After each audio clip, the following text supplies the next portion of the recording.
Narito po ang update sa lagay ng ating panahon ngayong araw ng Lunes.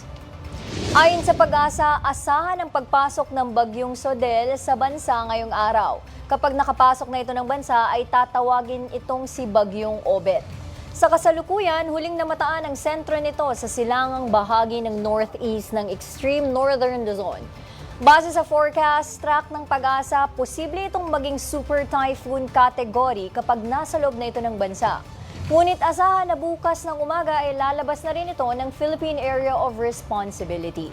Habang mayroon pang isang binabantayang bagyo na nasa labas ng PAR at ang kasalukuyang sentro nito ay namataan, silangang bahagi ng northeast ng extreme northern Luzon.